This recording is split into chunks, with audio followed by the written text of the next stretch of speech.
Gold Squad TV. We back, bitches. All right, man. Um, I got some more content coming for you later on tonight.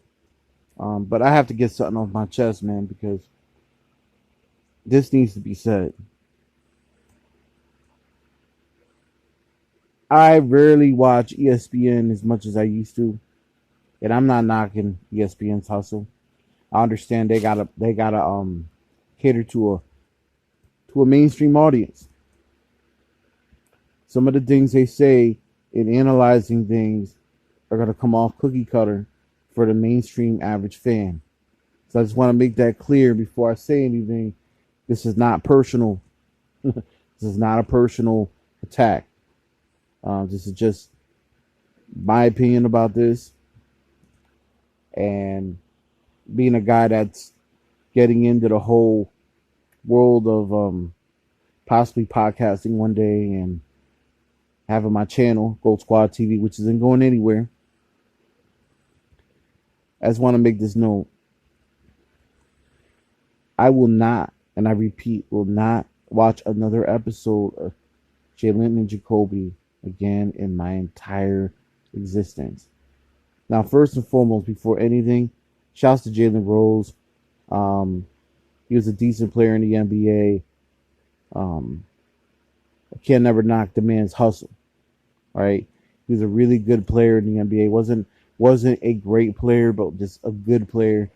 And will succeed and be successful in things that I probably will never see the day of light. So that said, that doesn't mean I'm selling myself short. This means I respect that man's grind and I respect what he's doing.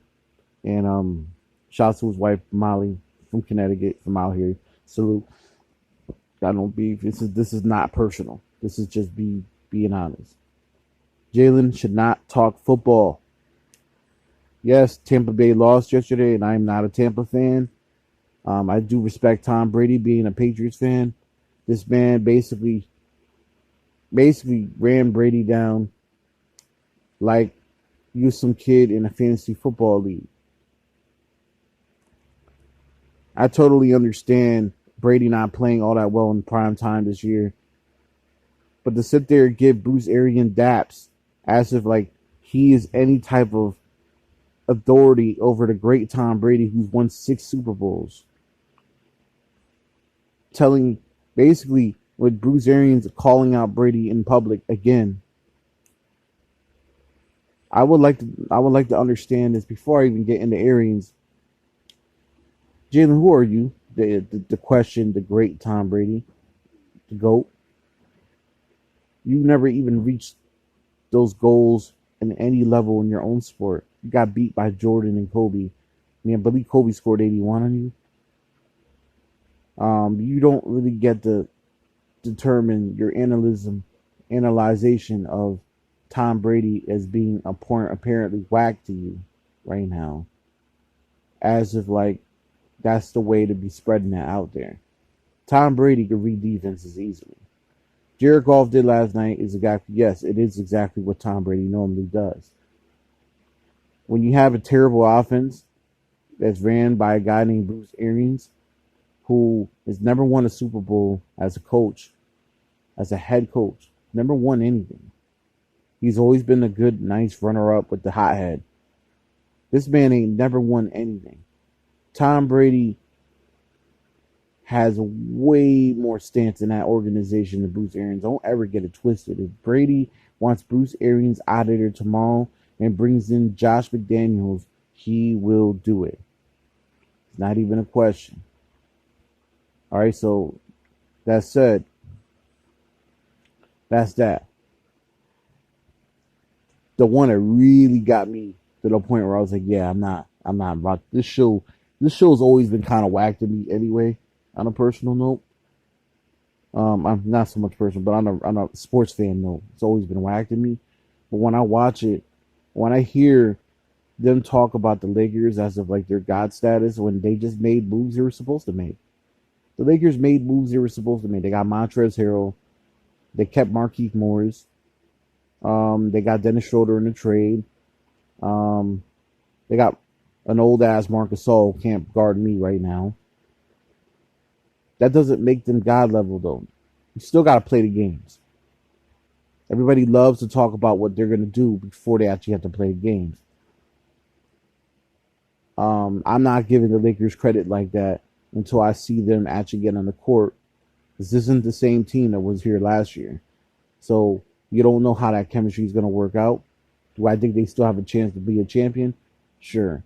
But am I going to sit here and give them the mantle as if like they're the bona fide team just based on paper? No. They look like they did last year with just higher level players. They're not. It's not going to change to me. It's like I don't really see where they really made much of a difference except Montrezl Harrell. Montrezl Harrell might be the only one of those pickups that was really that much of a difference. Dennis Schroeder is a nice pickup for any other team. For this team, I don't know if he's going to put up 17 points a game. You know, when you play with LeBron, your points are going to go down. That means now you're more dependent. LeBron's going to be more dependent on you to score only in moments, not so much in bulk.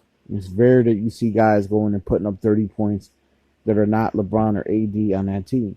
Even Kuzma doesn't put up those points. Now, Hero might be able to get it because of his loose ball and his go-getterness when it comes down to just being able to be basically like Dennis Rodman, and basically like a hustle player with talent.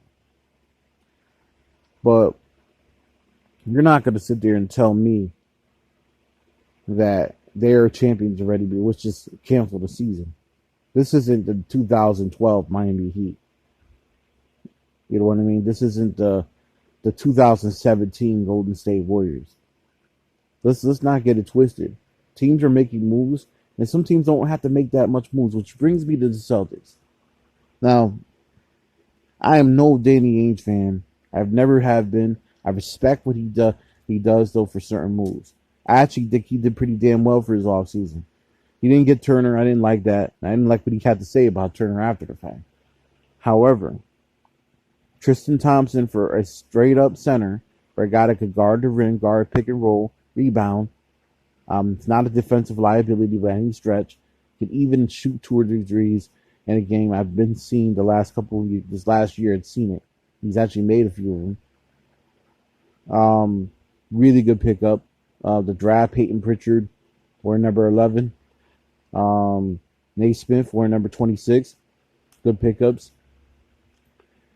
And yeah, man, we also signed Jeff T. Now, are those fancy pickups? Not really, but you also got to understand, we already had Kimba, we already had JT, we have JB. All we really needed to do is tweak up some of the physicality on the team. Still got Tice. You still got Robert Williams. Now you got Tristan Thompson. That's an upgrade over what we had last year. It's an upgrade based on what we had the last 2 years at that center position.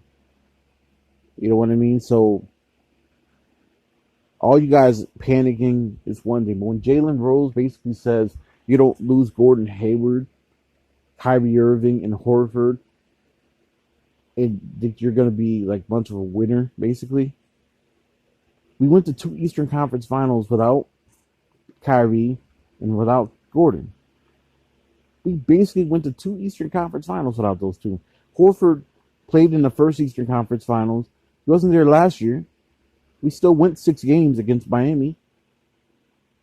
You know what I mean? It's not like we got annihilated or anything. We literally led every game until the last quarter. Luckily, we made a lot of self-mistakes, self-destructed, and it had more to do with our coaching more than anything. But I'm not going to sit there and say, because Gordon Hayward barely played in that series, or damn near was not existent in it, we're going to sit there and now say that we can't lose players like that and expect to win. Are you smoking? Jalen Rose is smoking something. He's smoking the same shit Forsberg is smoking at NBC Boston. And you guys always doubt the Celtics until we end up in the Eastern Conference Finals. And it's like, oh, they're playing great. Listen, all this means is that Jaylen Brown gets more the ball. He's going to be an all-star this year. JT is going to be an all-star for a second time. Kimba's going to have a better year and a much better year and be more rested. We still got Ojale on the bench. He's a defensive, who, for the minutes he plays, and he can shoot the three whenever he needs to. I'm hoping that he gets even better. He looked like he was getting better last year in the limited minutes that he played. All right, you got Langford. Okay, he's not great, but he's a great defender. He's not a great offensive player, but he's a defender. The two rookies, obviously, and then you got the Tice, Time Lord, Taco, maybe if he even makes the team. Grant Williams. We forgot about Grant Will, who improved tremendously in the playoffs. You know what I mean? Like, the Eastern Conference is not a closed case. Brooklyn has yet to play a game. Philly's yet to play a game. We have yet to play a game. Toronto's yet to play a game. These things have to gel. Chemistry has to gel. You don't just get to go on your TV network and make predictions before you even see them play in the court. You also gotta understand. How those pieces will gel and how they blend in. Stop feeding the masses. Stop feeding the masses stupidity, man. That's all I'm saying. I don't know Jalen from a hole in the wall, but he knows better. He's just trying to give you right now conversation, and that's what a lot of you guys are guilty of listening to. A lot of right now. A lot of right now. You just let these shock jock ex-NBA players tell you how good a team's going to be before it even gets on the court. Sure, he knows more than me. He played professional basketball. This still doesn't mean that he's right. I've seen Jalen Rose be mad wrong. Mad wrong on so many levels. On so many different accounts. KD situation. All right. He said he thought he was going to stay in Golden State. You know what I mean? Yeah, there's been plenty of other situations where I heard him word he got in the league. This dude's going to go here. Dude's going to go there. And it never ended up being what it was. This man ain't nothing but a guesser just like everybody else. You don't know what's going on in those general manager rooms. And I'm not worried about him. No. At the end of the day, this is why it's important. The reason why I'm bringing this up, this is why it's important for people like me and people across the world that have sports platforms or any type of platform to have a platform. Because you want to give honest and objective truth. I'm not going to act like I'm a GM, y'all. I don't know what the hell to do in the GM room. But I'm going to give you my honest opinion, and I'm just going to be real with you. I'm not going to sit there and just look at names on a paper and just say, yeah, these guys don't look like they're going to get beat. That's not analyzation to me. You don't know how those players are going to play with each other, you know? As for football, that man need to stay away from football. Jalen need to stay away from football. I never liked Jacoby personally. That's the one dude like on that show. He's a Celtics fan. Crazy. I never liked him. I feel like he's a Celtics fan that plays both sides of the fence. And that's what it is. I mean, I'm just keeping it real. You know, I can't be biased in these situations, but as a Celtics fan, you know, you're gonna see me report on the Celtics during the season. I'm gonna be unbiased about the shit. You got my word on that. But on a personal level, when I get off this, I'm looking at Jacoby. I'm like, you exactly what's wrong with the Celtic fan base. There's people like you that half-ass the fandom. You guys always want to trade for like superstars. I'm like, you have to trade your stars to get superstars. I'm not trading my natural born assets to go and get somebody that's going to be here in one season and be out. So that said, I'm not watching that show. You know what I mean? So this will be called a public service announcement. Nothing personal. Jalen sees this. It's all love, man. I ain't got nothing personal. And it's not personal. Like, if I ever run into you on the block or on the street, whatever, I doubt. But if I ever were to, it's all love, man. It's just an opinion. I just don't think you know what you're talking about, bro. That's all. I just don't think you know what you're talking about. I was with you when you went at Skip Bayless.